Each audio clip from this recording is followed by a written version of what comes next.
Welcome back, ladies and gentlemen. This is the Bearable Bull here. And I got this aggressively average content for you today. As ladies and gentlemen, the entire crypto market has been exploding over the past couple days. Bitcoin is at $44,000. Ethereum has surpassed the $3,000 mark. And keep a close eye on Ether, as it may have room to run a little more. Ethereum has had a powerful update, and I'm gonna let Raul Paul explain to you the profundity of this Ether update. Please take a brief listen, as this may be a powerful signal for the rest of this crypto market. I released Global Macro Investor last Monday. There was an article buried there. It was only about 6 pages long, and it was entitled "The Greatest Trade." It's just Ethereum. I think it's a better setup in Ethereum, well, it certainly was by Monday, but it still remains, than March 2020 was for Bitcoin. And basically, and without giving away the full article, because I think I'm going to put it on Real Vision Pro, basically, there is 13% of all the free float of Ethereum available. Everything else is being staked, blocked, and hoarded. They've just made the supply more difficult. So the supply is lower. The Ethereum that is in free float is falling every day. And now we've just got the 1559 token out of the way.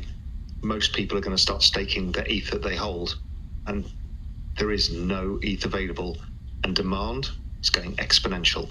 Exponential demand meets fixed supply equals exponential price rise. One of the best setups I've ever seen. Now, ladies and gentlemen, that's a very important update for the crypto space, and very important that all of you know that. Ethereum is the king of the altcoins at this very moment in time. And we may very well see a continued rise in these prices. Now, let me make myself clear. I've been warning you guys of a potential crash correction. The reason is because there is a narrative outside of crypto developments, outside of that positive news that does exist.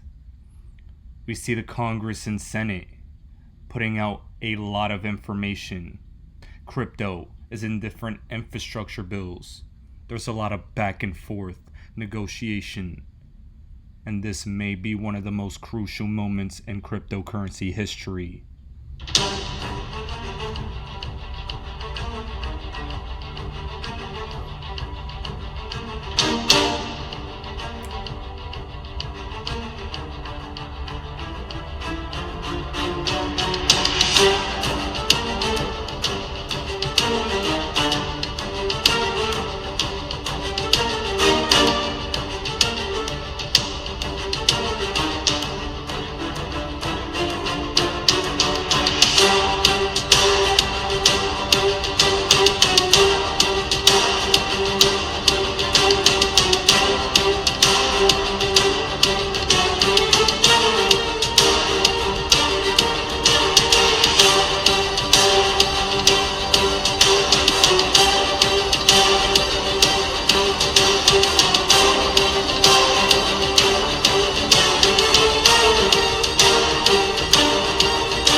Now, ladies and gentlemen, here we have another disastrous potential situation, and this is why I continue to warn you of the downside of crypto. I have been telling all my mentees in my consulting sessions and my mentorship program. I have been through the ringer in the crypto market. I still own cryptos till this day that are 99% corrected from my initial entry points from the peak of the 2018 bull run. That is a hard lesson I've learned. I'm not here to say that that's going to happen right now. That's not what I'm warning you about. What I am warning you about is to brace for any downturn. Maybe have some cash on the side if you do not have all your long-term bags packed and ready to go, so you can be greedy and get those early low entry points. Elon Musk has urged lawmakers weighing infrastructure bill's tax provisions to not pick crypto winners or losers. Brad Garlinghouse has said this about the SEC. The SEC has picked Bitcoin and Ethereum to be a winner. Both of them to be winners in the crypto market, and that is a big reason they have both been the first and second cryptos in the market. They both have been first movers in the crypto space. Maybe that's why they have clarity. But part of the reason they have clarity too is because of the financial incentive the SEC, William Hinman, and Jay Clayton have had for giving those two clarity over XRP. Ladies and gentlemen, they're such hypocrites. We're going to see here a quick clip of Gary Gensler describing what a security is and how Ethereum actually is a security.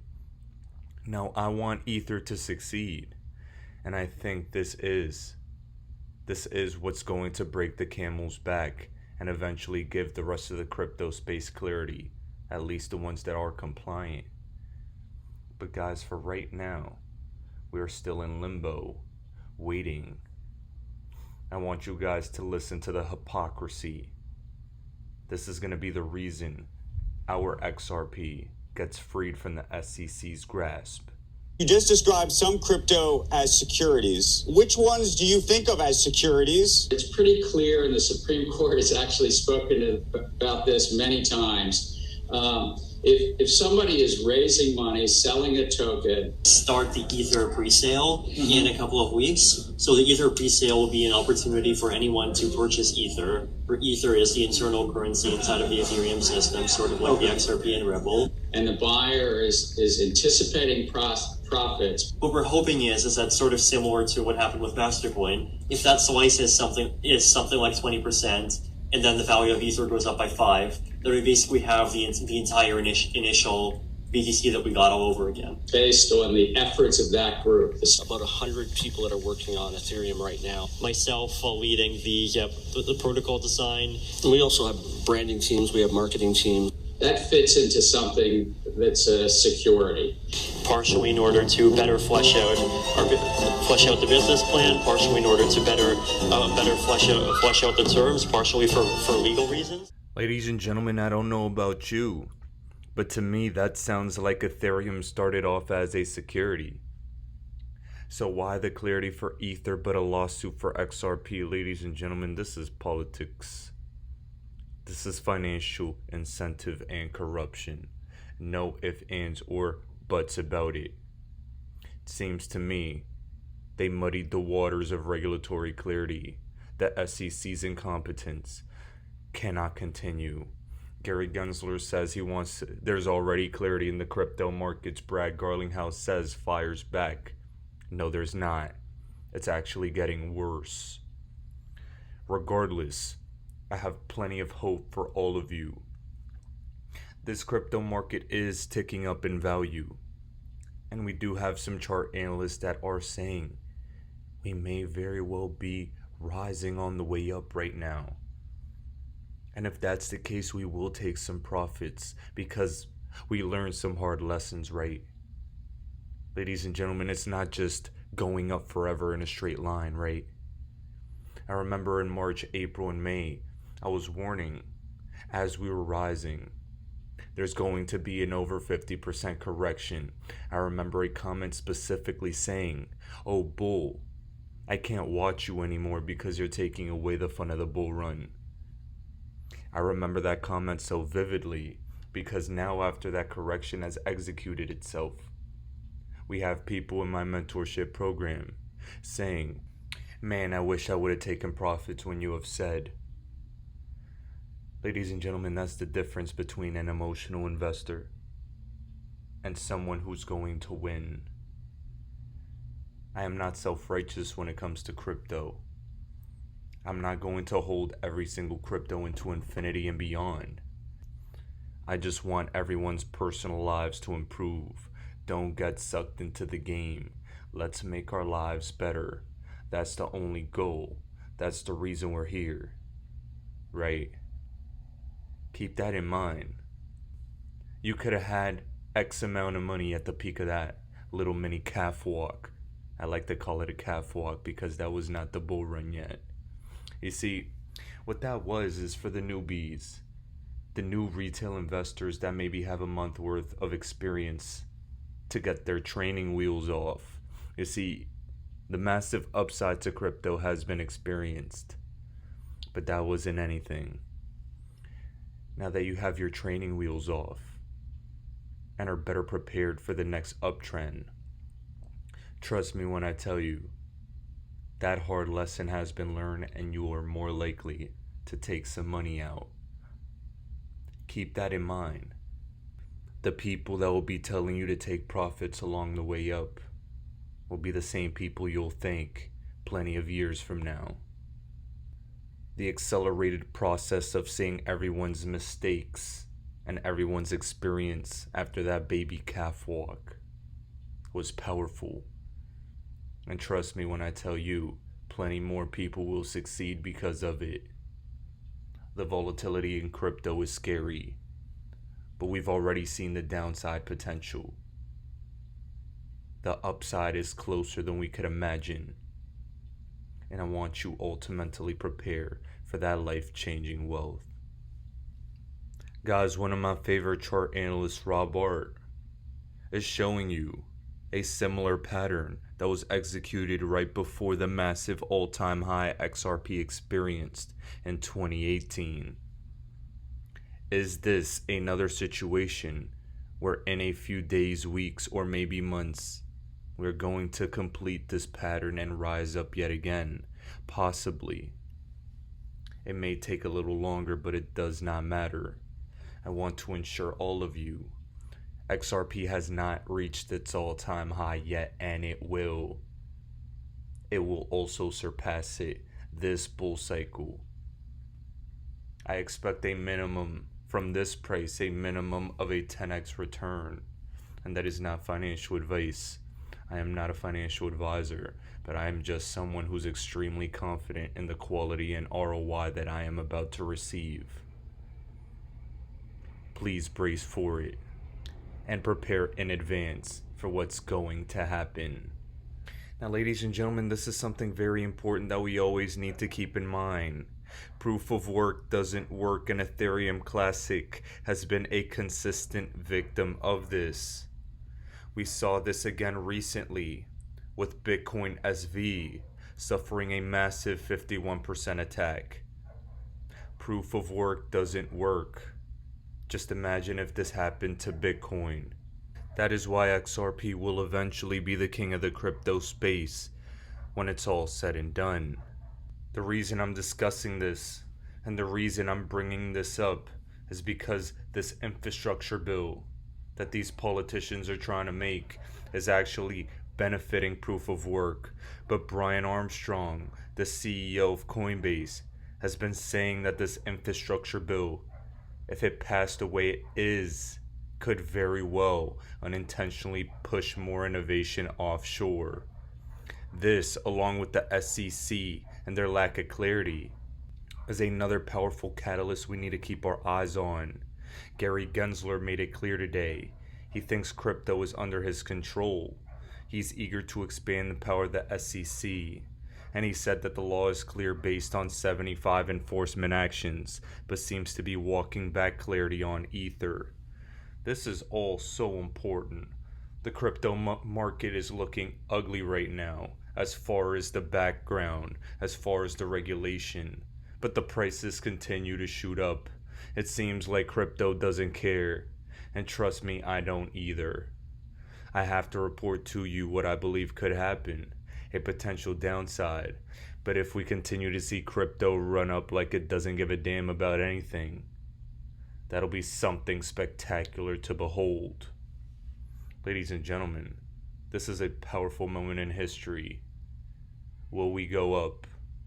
Will we see Bitcoin continue to break through?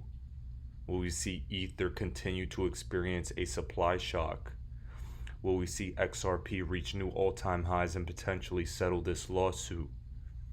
Your guess is as good as mine, but there's so much going on that can never be forgotten. We see an abundance of negatives that could come into play. Brian Armstrong shows that some senators want sweeping surveillance of crypto holders, and that would be a negative. The Treasury Secretary Janet Yellen wants people's wallets tracked. That isn't good. We see plenty of other things that isn't good. Something that's always been in the back of my mind is this SEC risk alert filed February 26th. This essentially gives the SEC the ability to do whatever the hell they want to the crypto market and obliterate any and all cryptos, any and all crypto exchanges. They can do whatever the hell they want. They want stablecoin clarity. Tether is going under that criminal investigation. It doesn't stop, does it? Ladies and gentlemen, we are in a delicate moment. We could go up, we could go down. That is something people get annoyed at when I say something like that. But that is what you must prepare for. 99% of you lack the technical skills to understand what is about to happen, and that's including myself. But regardless of any mistakes we make with projecting what's about to happen, we have a plan for the way up and the plan for the way down. We are ready. The market decides for us what it wants to give. And then once the market gives us what it's going to do, we must take what we're going to get. Ladies and gentlemen, with all that being said, there was a powerful interview that occurred just a few days ago with Caitlin Long. Caitlin Long has been a powerhouse in Wyoming, ensuring that Wyoming is a crypto-friendly state. Massive applause for her. She also was formerly at Morgan Stanley, and during that time she stated, Ripple and XRP, if they were going into Morgan Stanley to discuss Bitcoin, they wouldn't have gotten a meeting. But because they're trying to solve the cross-border payments, cross-border settlements niche, they got a meeting. Former Morgan Stanley executive Zoe Cruz, too, also stated XRP is a rare 100x investment opportunity. They're the clear winners and potential Google of crypto. And both of those powerful women's opinions matter. Now she's over here commenting on the state of crypto with Gary Gensler. Ladies and gentlemen, please take a listen because there are powerful updates from that as we cap off this video for today. It is true that Washington, D.C. has been telegraphing a big regulatory crackdown. It actually started on the day that Tether released its reserve asset allocation back in April, which, by the way, was the peak in Bitcoin's price. And at the time, I said that's not a coincidence because a lot of the big smart money at the time, you saw analysts telling their investors, get to the sidelines, there's a crackdown coming, and wait until it happens and then get back in. Oh boy, yes, there's a lot going on, and Gensler is a huge part of it. I'm surprised he hasn't acted more up until this point. He's been in his role now for several months. And if you go back to his confirmation hearings, he was asking Congress for clarity. And what came out of yesterday's speech is that he's taking some positions in spite of the fact that Congress hasn't acted. So there's a jump ball going on. Is the SEC going to interpret its authority more broadly and start taking enforcement actions? Or is the SEC and, of course, other agencies in Washington going to wait for Congress to give them instructions? But very clearly something's happening. And I must say his video is interesting because consumer protection is at bottom one of the big concerns. There are bad actors in this sector. There are institutions that are doing things that had they registered onshore in the United States would be considered illegal and they would have been shut down already, but they're operating off overseas. offshore and in many cases actually serving Americans. Well, for exchanges in particular, there is really no regulatory regime for them. And again, most of the ones that are actively trying to do right are asking for clarity. They're not trying to evade the law. There are some offshore, of course, that are, but most of the onshore ones are not, and they do not fit within existing broker-dealer rules. We saw Chairman Powell testifying at the House Financial Services Committee a few weeks ago, for example, say that one corner of this industry, which is called stablecoins, stablecoins are US dollar equivalent tokens, and that they should be either regulated as bank deposits or as money market funds. But the problem is they don't fit within money market funds right now. The Federal Reserve has the ability to fit them within bank rules right now. They don't need Congress to act. It's very interesting that the Federal Reserve has not done so. They're not eating their own cooking. They're not living up to their own words. But the SEC, I think, does have its hands tied more than the Federal Reserve does on going ahead and saying, yes, here's how exchanges should be regulated. I think both the SEC wants to do that and the exchanges are expecting it. The problem is it doesn't fit within the existing laws and they need Congress to act. And we see what's going on up on Capitol Hill. It doesn't seem like anything's going to happen anytime soon. Oh boy, that was the clearest shot fired, if you will, in Gensler's speech. In my view, there was a one-line reference to crypto lending platforms, and it didn't mince words. It said if crypto lending platforms are engaged in securities activities, they are running afoul of the law.